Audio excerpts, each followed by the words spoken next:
languages out of the 79 languages in Ghana. English is the lingua franca because it's the concurrent languages, but there are 79 languages spoken. So this is why when I hear you say 24, that's a small place in Ghana. Huh?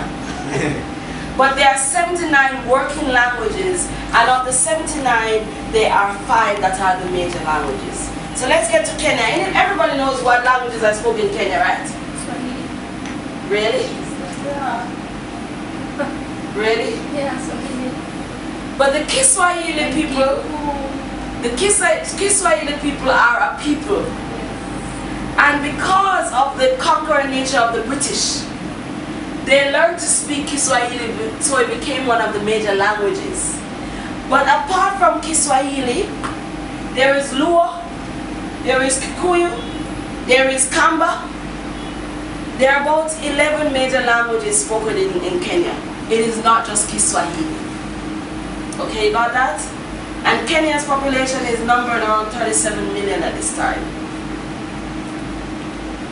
But in Kenya, years ago when I was living there, there was a language which the young people call the Sheng, you know, like Panagalo, where they use Lingala but they use Kiswahili, and it's called a Sheng. So young people like you in Kenya, when you go to Kenya, they won't speak Kiswahili pure to you. They have a Sheng, which I'm sure you have it. What is the new language form here in Durban for young people? What do you call it? You know, the language form that you're using now. Why are you so boring? Libya. As you know, Libya is an African country. Now, one of the things when I say that Afrikology seeks to undo the invasion, all of this, because of the access to sea, was invaded. We know this. And Libya, the black people of Libya was pushed down into this section of Niger and Chad. But the original Libyans, as we know, are African Nilotic people. They are people of the Nile. Okay? So in Libya, of course, the conquering language that they speak is Arabic. But the African people of Libya also speak different languages, which numbers about 7 of them, which are major languages on the southern belt. Okay? And Libya's population at this time is 92 million? 72 million. 72 million in Libya. And that's also because Libya is a transit. Just check Google for me quickly. I don't want to use the wrong information. But the reason why Libya also has that kind of fluctuating groups, because of the cross. You know, Libya is used to cross to go into Europe, because right here sits Europe, right? So it's an easy transit. I need to come over to this map. Yeah. So it's called the agency, but you know, Libya, because of Malta, here is Malta and Sicily, it's an easy access, so people use it a lot. I think I want to use this map because it makes sense to me here. So I spoke about the southern part. These are the African people. And you will go into Libya and see what they call the Berber people. The Berber people are also African people, right? And because of the mix of the Arabs coming in from the deserts, by the way, there was no sea here until the British came, okay? So when we talk about language form, the reason why I'm giving you numbers, because also in terms of the landmass, this is a man-made sea. This is a man-made sea because they broke the Suez Canal, because the British, they were tired of coming around. So the easiest way to get access is to cut into, and that's how we end up having this part of Africa over in the Middle East. And they couldn't give it any name because the truth is that it was stolen from the continent, so it was called the Middle East. Who calls a place the Middle East? Middle East of where? The Middle East to what? So all of this is Africa. The Queen of Sheba, they say, is from Saudi Arabia. That's okay. All of this was Africa until they cut in here, cut off Egypt, went through the sea and brought the water from here into here. This is why it's called the Red Sea, because it was land. And that became part of. So when I speak of formations of languages also, you will see that these so-called Arabic languages will feed into the Kiswahili also. Let's go to Madagascar. Madagascar, of course, you know, was captured by the French. And the Indians were brought to Madagascar 120 years ago. But when they went there, they found a group of black people. People who are blacker than all of us in here still live on Madagascar. And Madagascar, they speak Malagasy. As you know, the language Malagasy is an African and Indian fusion and French. All right. The Malagasyans are about 6 billion people, and the language spoken mainly is French because of course, the difference of the people, but also the colonialization of the Madagascar. Let's go to Malawi. Everybody should know what languages is spoken in Malawi. We all have met a Malawian. How many people have never met a Malawian in Durban? I learned in Quadribusa there are more Malawians than any other African countries living in Quadribusa. Numbering about 3,000 Malawians living in Quadribusa. What language do they speak in Malawi? Never heard about Chichewa? Yeah? Chichewa is the lingua franca of Malawi, and it's such a powerful language that English is a second language. So they trade in the language, everything is done in the Chichewa, and even the money, you will see it's a Chichewa, it's a spoken language on the money, because they don't use English even though it was conquered. But the Malawians have found a way to make their language so intensive that you have no other way but to learn Chichewa. Okay? Mali. Anybody ever heard of Mali? One of our greatest and most astounding feature in Malawi was destroyed a couple of months ago. Anybody ever heard about it? Yes. What is it? It's the manuscripts which were in the university, the first university of Africa, Timbuktu, and they were destroyed. Timbuktu, by the way, was, thank you, Google. Timbuktu was a city like Durban. Because Africans respected knowledge and education, Timbuktu became a whole city. And in the time of the highest culture of Timbuktu, 5,000 African scholars lived there. Because to be able to get a degree in Africa, you had to be 40 years old. Because you did not master anything when you are 21. You and I, I'm sure we're over 40. Though we don't look it. But how can you master something at 21? So African knowledge system says life began at 40 because you would have mastered your first cycle at 40. And at 80, you got your second, your master's. So people studied forever. You didn't just stop studying. And the reason why you studied forever because you studied what you were doing. You got that? So the food technologists in the room, you never stopped studying because your life was your study and your study was your life. You got it? So when we say lifelong learning, it's not an original saying by anybody. Africans taught people that. Okay, so your first degree in Mali you got at 50. But there was a great university, the University of Timbuktu. We always heard about Timbuktu. It wasn't a myth. Timbuktu was real. And South African government must be applauded for one thing for the African continent or the Thabo Mbeki was they spent money, used millions of taxpayers' money to go and preserve the manuscripts. And the manuscripts that are still available to us are sitting in UNISA, all because of Thabo Mbeki. So today we are able to say the manuscripts of African people still live because some African leaders decided that, you know what, we need to rescue this. So the Arabs have burned down most of the Timbuktu and now some of our valuable manuscripts that show that we wrote. We didn't just write Arabic, which I told you about earlier. We wrote many other languages. And by the way, all these languages that I've mentioned are languages that are spoken and written. Okay? In Morocco, another country that people tend to think it's not Africa, but where the Moors came from, when the Moors left Morocco and went to build university in Spain, every university across Africa was built by an African. Across Europe was built by Africans. We know that as a fact now, because the Moors of Africa went into Spain, built the universities in Portugal, in France. The Notre Dame Our Lady is a black woman who commissioned study for the people who were called Huguenots in France. A black businesswoman from Africa sent money to build a school for white people because they could not speak properly. They had no universities, while Africans had universities. So when you look at the Moors the next time, you will see that the Moors are part of us. They are not from any European or whatever, even though they seem to look that way. And the languages spoken in Mali, is Songhai, Tamashek, and Fulfulde. And Mali, at this point, is numbering 11 million people. And of course, you know, there's been a lot of turmoil in Mali, so people have been running away to Mauritania and this. But all of this, by the way, was a Songhai Empire. All of this, from the sea right in.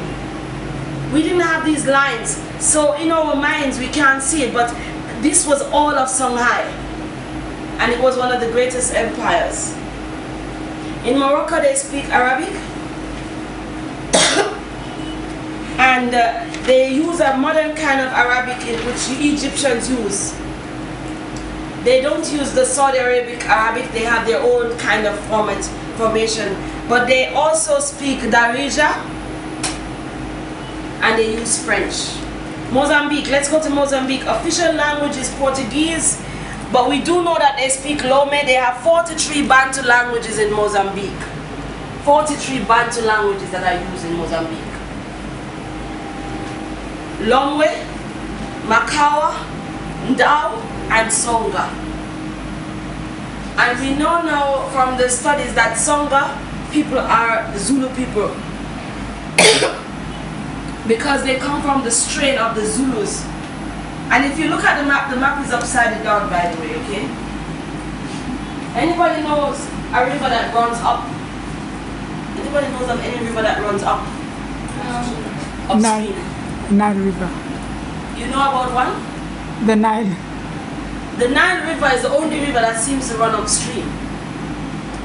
So Afrikology, we know that the map is actually upside down because Europe needed to be on top. And this is the first time some of you are going to see the map as it should be. Because a river can't run up, a river must run down. And according to how the Nile is, it's running up, which doesn't make sense. But we do know that as they traveled the earth, Europe could not be on the bottom. Because, I mean, the people who are conquering will never be on the bottom, will they? Yeah? So here is Europe on the bottom. We traveled around. Even today, you travel around to get to Europe. The coldest place on earth is in the South Pole. But it's up in the south. And we know according to geography that the south is a warmer climate, right?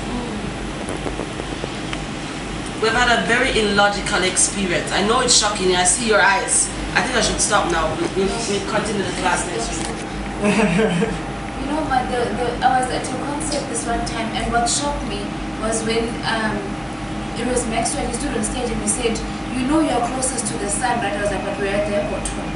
So it doesn't make logical sense how we could be the closest ones to the sun, but we're at the bottom. So how are we close to the sun if we are down there? Yeah. So if we think seriously about even traveling, if they say the south, we're on top of the world in the south, is the highest points. The highest mountain ranges, they stop at Ethiopia. After that, there are no high mountain ranges, except for when we get to the Atlas Mountains here in Algeria. Okay? Now, I just wanted to take a moment and look because it's important that you understand what I'm going to say next.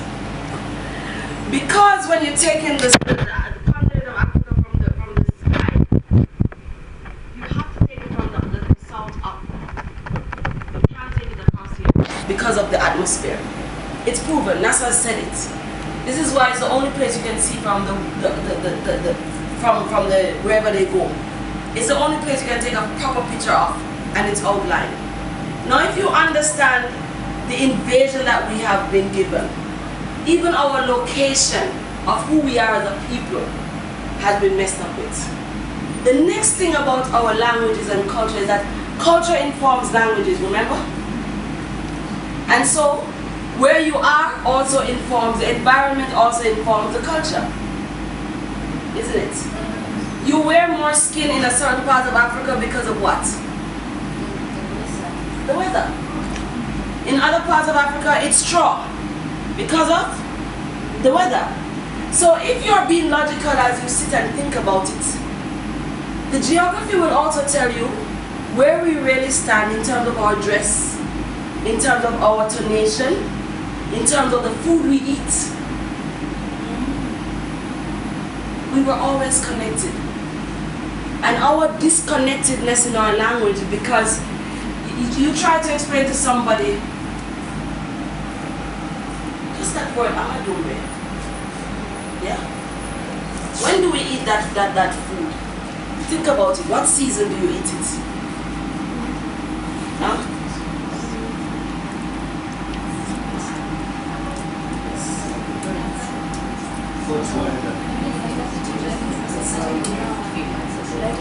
It's now. Why are you sounding like you're doubting?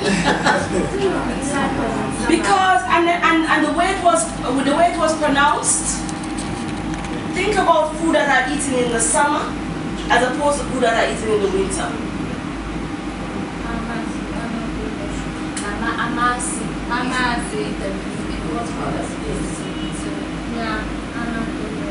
Listen to the vibration, how you even pronounce it.